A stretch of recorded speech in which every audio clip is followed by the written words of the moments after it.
Let's talk about output. Next page of the data sheet. So you have to order one or two of the output stages. DC output is standard.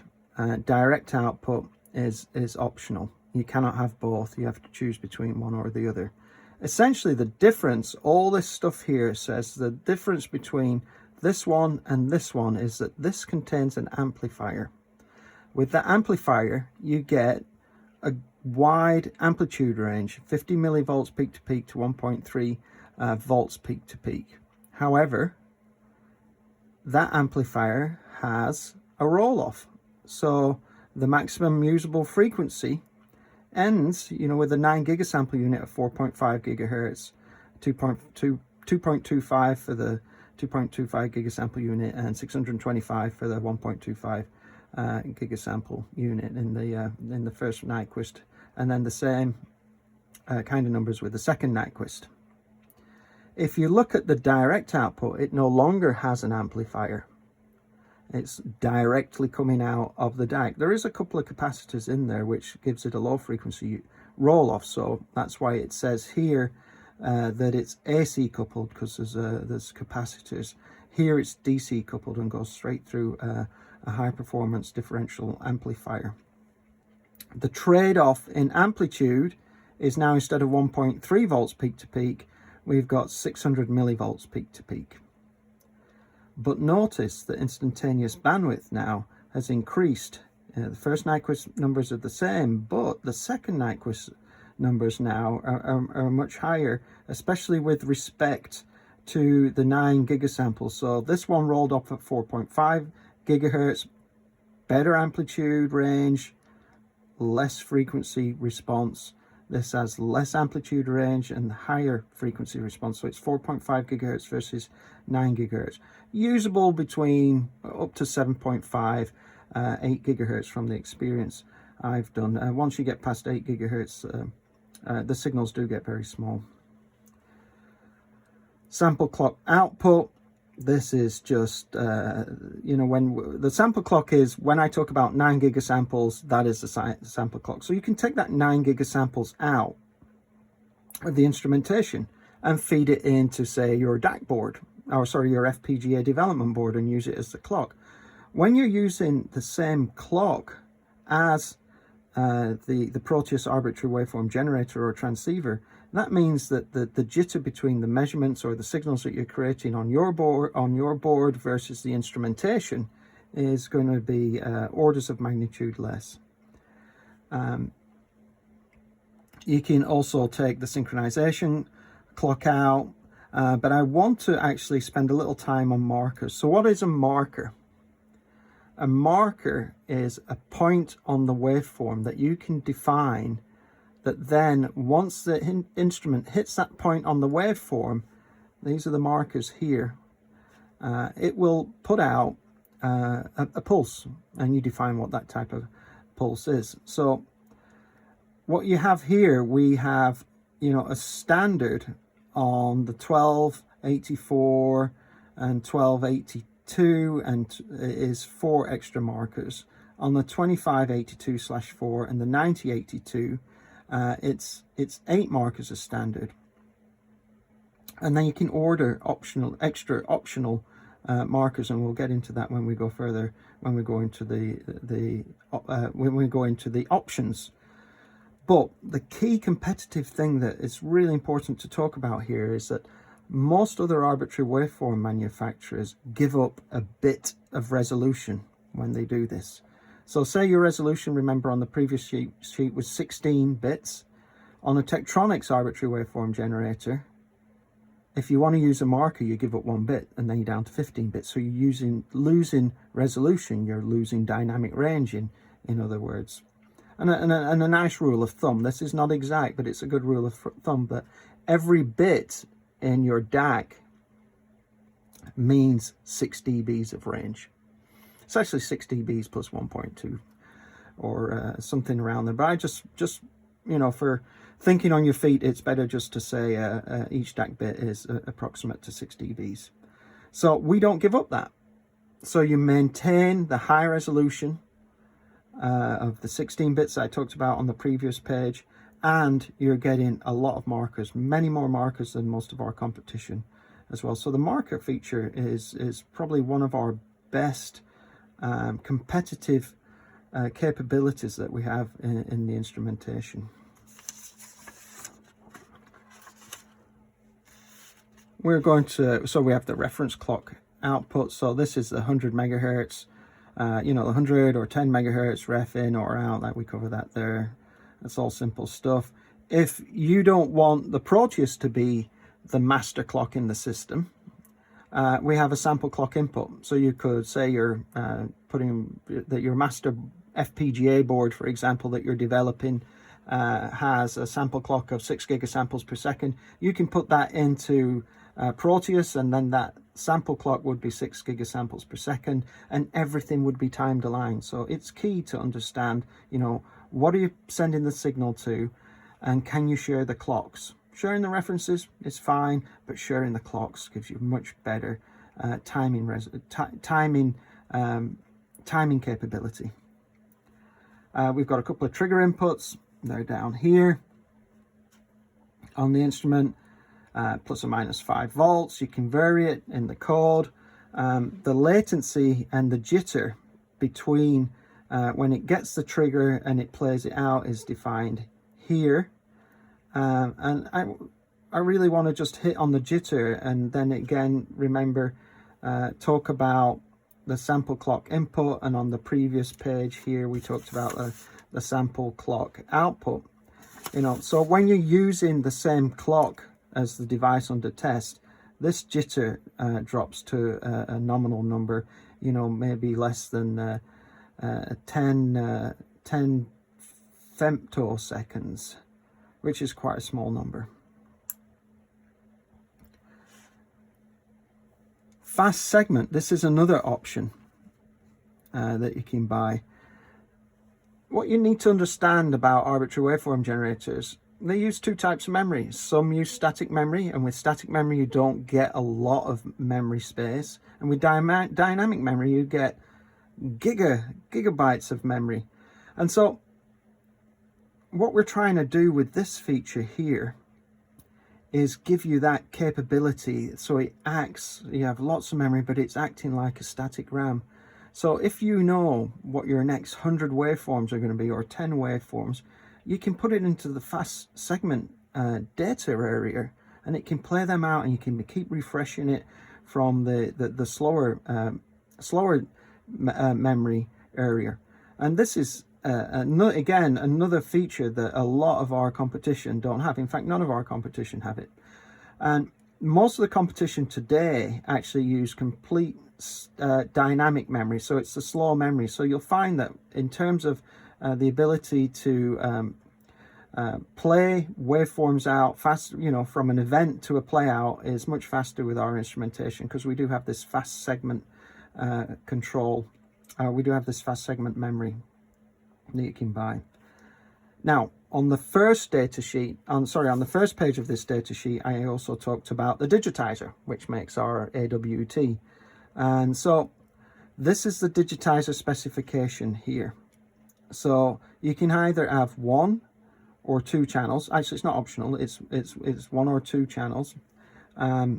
This is the voltage range. This is the offset that you can set it to. This is the frequency range, 9 gigahertz. It's got 12-bit analog to digital converter, so you can do your 6 dBs per bit calculation there and find out what the range of it is. Once it's acquired it stores it in onboard memory, which is 2 gigasamples per channel. So that's equivalent to oscilloscope type of performance. Again, sample clock source, internal or external, same as with the ARB. Coupling is something that we should look at, because that's something that you have to define as well. So remember, when we looked at the output stages earlier, we had a DC and we had the direct output. One was AC coupled, one was DC coupled. So you need to specify what essentially is the lowest frequency range versus the highest frequency range you want to go to determine the AC or DC coupling. you can trigger all your acquisitions as you can trigger in and trigger out, same as with the arbitrary waveform generator.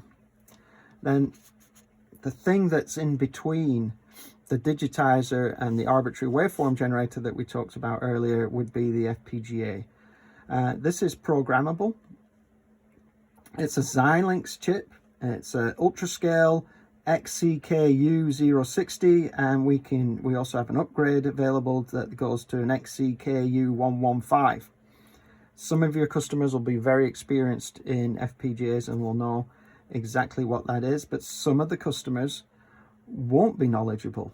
And so we offer 3 different types of FPGA programmability. Standard, that just uses standard built-in functionality. You can stream a waveform in, stream a waveform out, do some time domain stuff. And then we have the shell. If the customer is an expert with the Xilinx tools, they can program our FPGA any way they like. And that's key. If they're not knowledgeable about FPGAs and want to, say, do some filtering, or split the signal 2 ways and do some filtering, or count pulses, there's a built-in library of mathematical functions, modulation and digital filters. So with the decision blocks, essentially you can draw out a little block diagram of what you want to happen in the FPGA to drive your decision of what you want to play out on the arbitrary waveform generator to produce your desired outcome.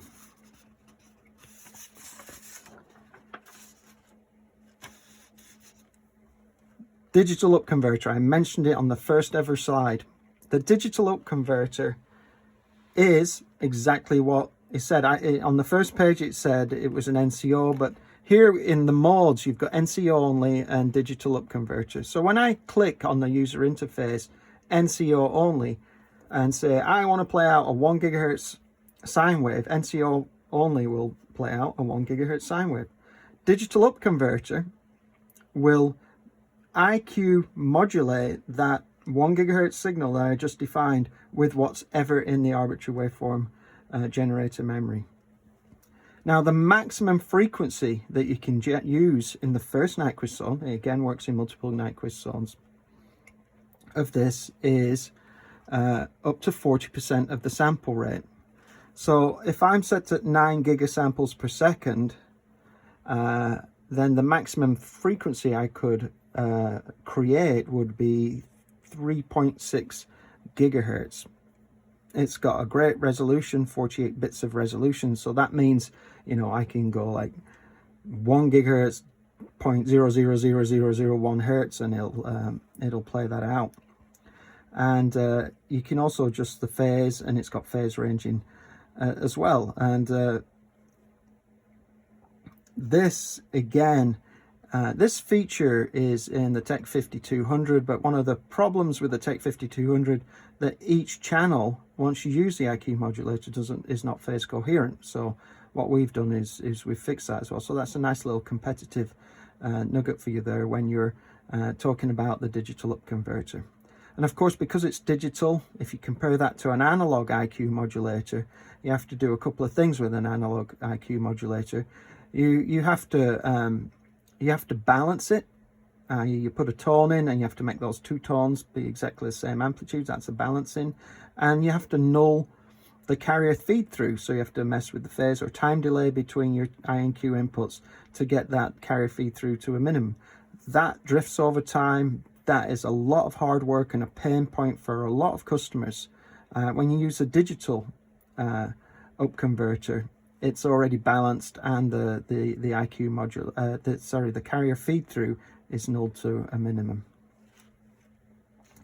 So let's just finish up here on a summary by looking at the ordering information.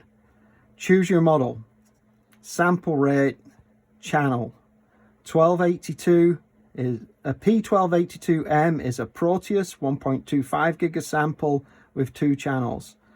A P1284 is the same unit but with 4 channels. They all come with a gigasample of memory as standard. These are 16-bit machines and have 4 markers as standard. The 2582M and the 2584, again, 2 channels or 4 channels, 16 bits of memory, 16-bit resolution, 2 gigasamples of memory, as opposed to 1 gigasample of memory, and 8 markers as standard. So you get more markers here, you get more memory, and the sample rates increase. The P9082M, the 9 gigasample unit, again 16-bit, but this now comes with 4 gigasamples of memory as standard. It only has 2 channels. There's no 4-channel option or no 4-channel model number with this, and it comes with 8 markers as standard, like the P2582 and P2584. Let's look at the options. So we talked about memory. 1 gigasample standard here, 2 gigasample standard here, 4 gigasample standard here. So these memory options allow you to upgrade either your P1282 or P12 or P9082. So 4M1 is for the 1282, and that's 4 gigasamples.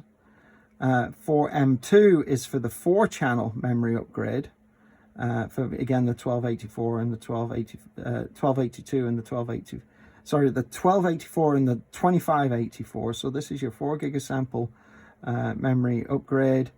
8 is the same. It's the 8 gigasample memory upgrade, only available on the 1282 and the 12s and the 25s, but the 8 is also available on the 90 P9082. And then the 16M1 is 16 gigasamples of memory, and that's the P9082. We talked about the output stages. So DC is the standard, and DO1 and DO2 is the direct output option for the various models.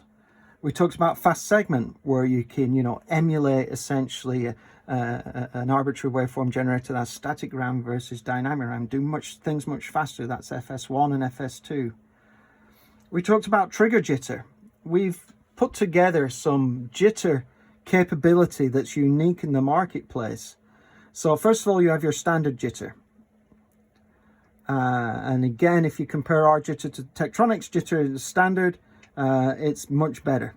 But then we have LTGA1 and LTGA2, which essentially we've implemented an algorithm to make our jitter a couple of orders of magnitude better.